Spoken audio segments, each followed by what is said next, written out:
ঘুমোবো আমি, ঘুমোবে তুমি, গল্প শোনাবে ঘুম পড়ি, হালকা আলো চোখ বন্ধ। চলো একটা গল্প শুনি। রাতের গল্প বাংলায়। আজকের গল্প ছোট ভাই। 7 ভাই ছিল। তাদের সকলের ছোটর নাম ছিল রুরু।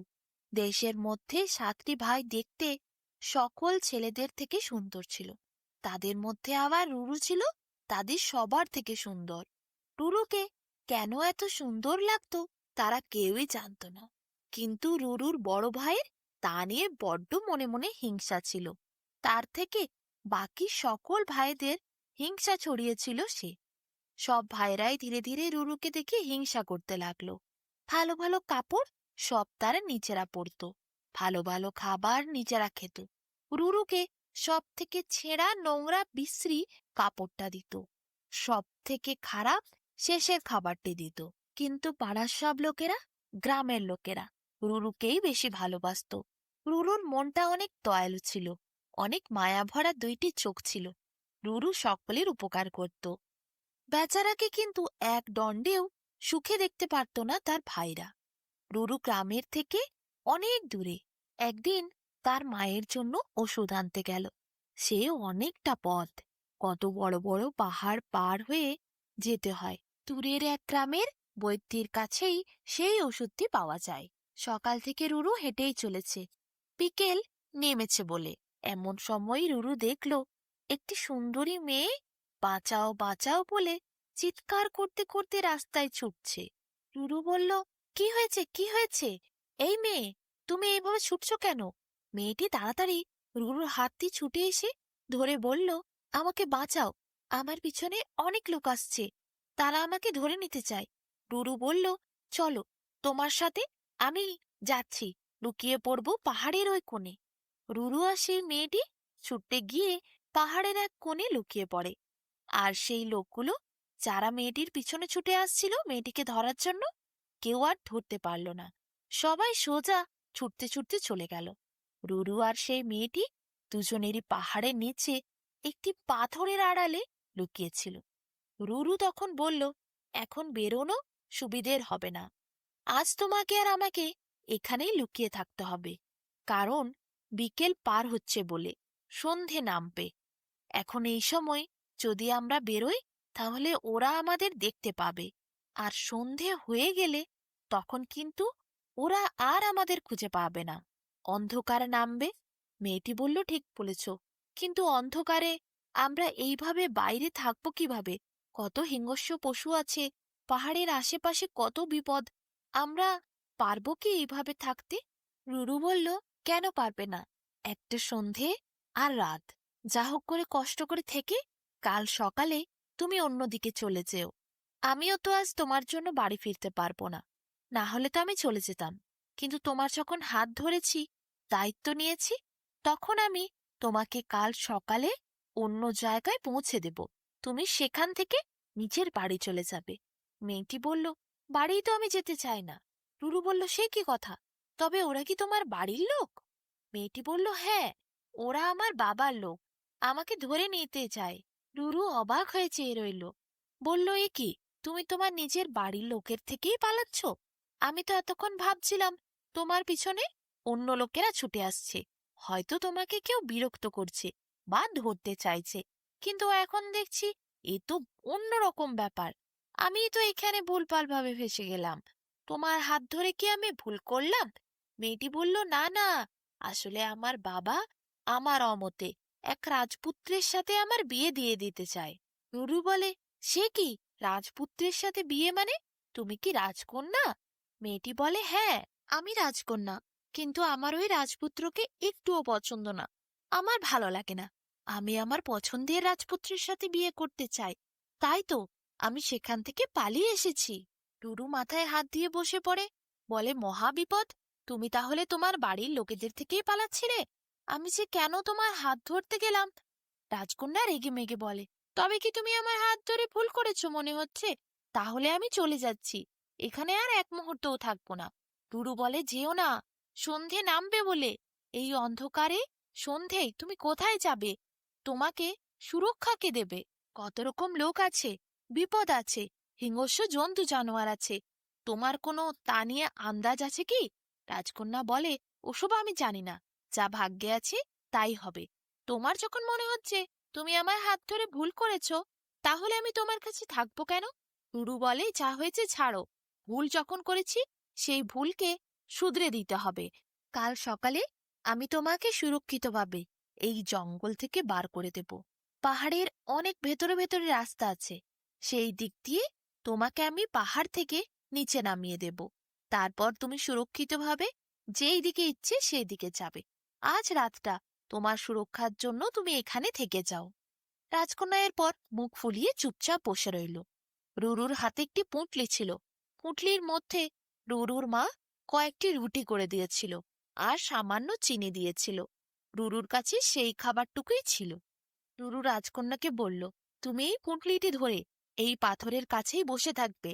আমি চাই এদিকে ওদিকে একটু ঘুরে দেখি কোথাও কোনো গুহা পাই কিনা, তাহলে সেখানে আজ রাতটা আমরা কাটাতে পারবো। রাজকন্যা এরপর পুঁটলি ধরে সেখানে চুপচাপ ভালো মেয়ের মতো বসে থাকে। রুরু চারিদিকে একটু খোঁজাখুঁজি করে দেখে, দূরে একটি গুহার মতো দেখতে পায়। তখন সন্ধে প্রায় নেমেছে, খুবই আবছাভাবে দেখতে পাওয়া যাচ্ছে। তাড়াতাড়ি রাজকন্যাকে রুরু ডেকে নিয়ে যায়, বলে, এখনই আমাদের গুহার মধ্যে ঢুকে যেতে হবে। অন্ধকার নেমে গেলে আমরা আর সেইভাবে কিছুই দেখতে পাবো না। এখানে তো কোনো আলোও নেই, কোনো মশালও নেই, কিছুই নেই যে আমরা দেখে বুঝতে পারবো। চুপচাপ আমরা বরং তার আগেই, রাত নামার পূর্বেই ঢুকে যাই ওই গুহার মধ্যে। চলো। রাজকন্যাকে নিয়ে গুহার মধ্যে রুরু ঢুকে যায়। সেখানে রুরু পুঁটলি খুলে রুটিগুলি বার করে। কয়েকটি রুটি রাজকন্যাকে দেয়, সঙ্গে একটু চিনিও দেয়। বলে, জানি তুমি রাজকন্যা, অনেক ভালো খাবার খেয়ে মানুষ হয়েছ। এই খাবার তোমার ভালো লাগবে না, কিন্তু এই পরিস্থিতিতে এই খাবারই আমাদের কাছে অনেক বেশি দামি, কারণ এখন তো আমাদের কোনো খাবার জুটবে না।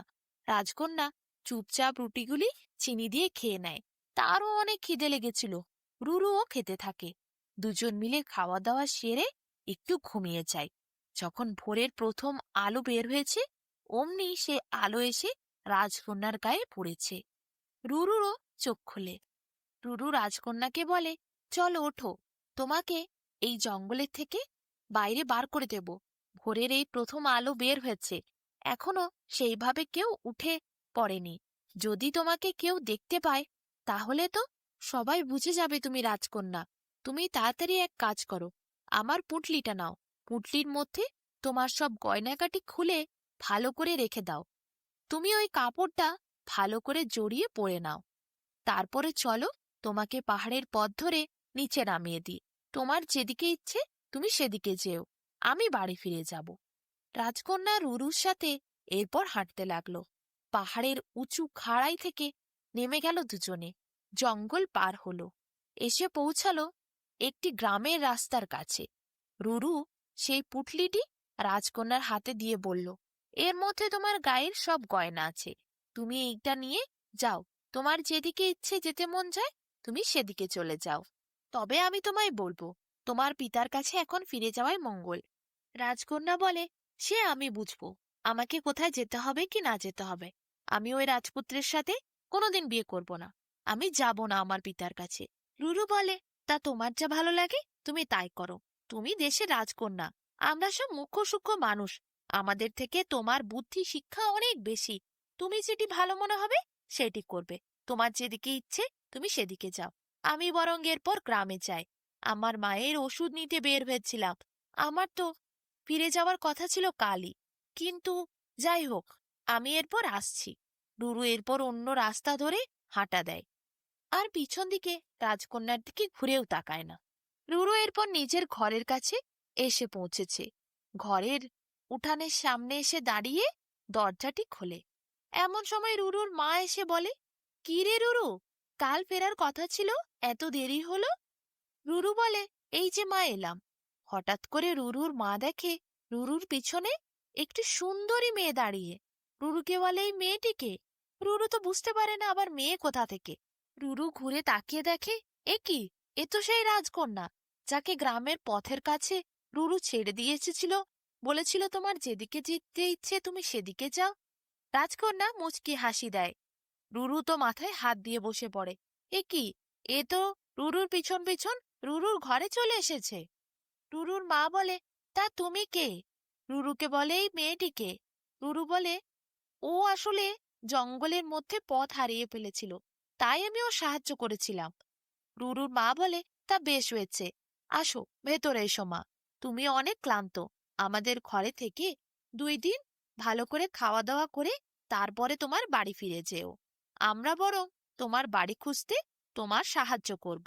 রুরুর মা খুব ভালো মানুষ ছিল, রাজকন্যাকে আদর যত্ন করে ঘরে তোলে।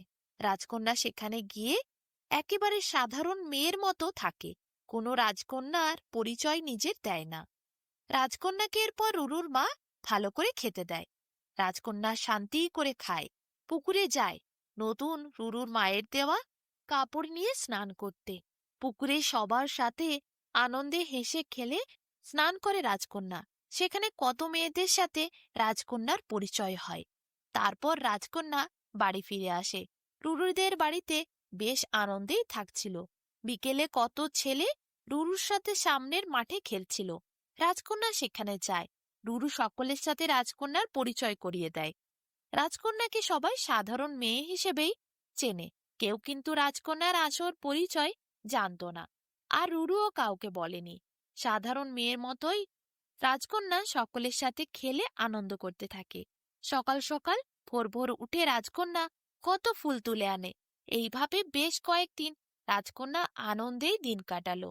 তারপর রুরুর মা বলল, তা মা, তোমাকে এখন অনেক ভালো লাগছে, তোমার শরীরের সব ক্লান্তি কষ্ট দূর হয়েছে, তুমি এখন অনেকটাই সুস্থ। তোমার বাবার বাড়ি কোথায়? তোমার ঘর কোথায়? কিছু বলো। রাজকন্যা বলে রুরুর মাকে, আপনাকে আমি মিথ্যে বলবো না, আপনি আমাকে অনেক ভালোবাসা স্নেহ দিয়েছেন। আমি হলাম এই দেশের রাজকন্যা। আমার পিতার কাছ থেকে আমি পালিয়ে এসেছি। রুরুর মা তো শুনে মাথায় হাত দেয়। এ কি, সাধারণ এক মেয়ে নয় তাহলে এ রাজকন্যা দেশের? শুনে তো রুরুর মা অবাক হয়। রুরুর দিকে যেই চায় রুরুর মা, রুরু বলে, হ্যাঁ মা, সত্যি কথা, ও রাজকন্যা, কিন্তু ওর পরিচয় আমি দিতে পারিনি ওর সুরক্ষার জন্য। কারণ আমার সাথে যখন ওর পরিচয় হয়েছিল তখন ওর পিছনে কিছু লোক ছুটছিল ওকে ধরার জন্য, আর ও তাদের থেকে পালিয়ে যাচ্ছিল। তাই আমি পরিচয় ওর সুরক্ষার জন্য কাউকে দিতে পারিনি। রুরুর মা বলে, না মা, তুমি ভুল করছো, তোমার পিতা চিন্তা করবে। তোমার পছন্দ অপছন্দের কথা তুমি পিতার সামনে খুলে দাঁড়িয়ে বলো। আশা করি তিনি তোমার পছন্দের দাম দেবেন, তিনি তোমার মনের দাম দেবেন। তাই এইভাবে পালিয়ে নয়, তার সম্মুখে দাঁড়িয়ে তোমাকে সত্য স্বীকার করতে হবে। রাজকন্যা রুরুর মায়ের কথায় বল পায়, বলে ঠিক আছে। রুরুর মা এরপর রুরুর সাথে রাজকন্যাকে নিয়ে রাজার বাড়ি যায়। সেখানে রাজকন্যাকে দেখে রাজা ছুটে এসে রাজকন্যাকে জড়িয়ে ধরে, বলে, মা, কোথায় চলে গেছিলি? রুরুর মা সব কথা রাজাকে বলে। রাজা বলে, রাজকন্যার মাথায় হাত দিয়ে, তুই আমার একমাত্র মেয়ে, তোর অমতে আমি কিছুই করতে চাই না। তুই আমাকে একবার বলতে পারতিস, আমি তোর মনকে কষ্ট দিয়ে সেরকম কোনো কাজ করাতে তোকে বাধ্য করতাম না। রাজকন্যা তা শুনে খুব খুশি হয়। রাজাও খুব আনন্দিত হয় রুরু পরিবারের সাথে মিশে। রুরু আর রুরুর মা রাজকন্যাকে সেখানে রেখে ফিরে যাচ্ছিল। এমন সময় রাজকন্যা বলে, বাবা, আমি ওদের বাড়িতে মাঝে মধ্যে যাব, আমার ওখানে থাকতে খুব ভালো লেগেছে। রাজা বলে, তা কি করে হয়, তুমি তো দেশের রাজকন্যা, তুমি ওই সাধারণ পরিবারে গিয়ে কিভাবে থাকবে? রাজকন্যা বলে, আমার ওখানে থাকতে খুব ভালো লেগেছে, গ্রামের সাধারণ মানুষদের সাথে মিশে যে আনন্দ, গ্রামের মাটির কি সুন্দর গন্ধ, গ্রামের পুকুরে সাঁতার কেটে স্নান করায় যে আনন্দ, সেই আনন্দই রাজবাড়িতে নেই। রাজা বুঝতে পারে রাজকন্যা খুবই সহজ সরল জিনিসে সন্তুষ্ট হয়, তার বেশি রাজকীয় জিনিস চায় না। সে ধনরত্নে নয়, সামান্য খুশিতেই আনন্দিত। তাই রাজা আর বাধা দেন না। তিনি বলেন, ঠিক আছে, তোমার যখন ইচ্ছে তুমি রুরুদের বাড়ি যেও। রুরু আর রাজকন্যা এরপর খুব ভালো বন্ধু হয়। মাঝে মধ্যে রাজকন্যা রুরুদের বাড়ি আসে। দেখতে দেখতে রুরুর সাথে রাজকন্যার সম্পর্ক অনেক গভীর হতে থাকে। এরপর রাজকন্যা রুরুকে ভালোবেসে ফেলে। তার পছন্দের কথা রাজাকে জানায়। রাজা কিন্তু রুরু যে কত সৎ আর সহজ সরল ছেলে সেটা জানতো। তাই রাজা রুরুকে উচ্চ শিক্ষার জন্য বিদেশে পাঠায়। সেখানে রুরু ভালো করে পড়াশোনা করে শিক্ষা অর্জন করে একজন গুণবান পুরুষ হয়ে আসে। তারপর রাজকন্যার সাথে রাজা নিজেই রুরুর বিয়ে দেয়। রাজকন্যা রুরু এরপর সুখে শান্তিতে সংসার করে।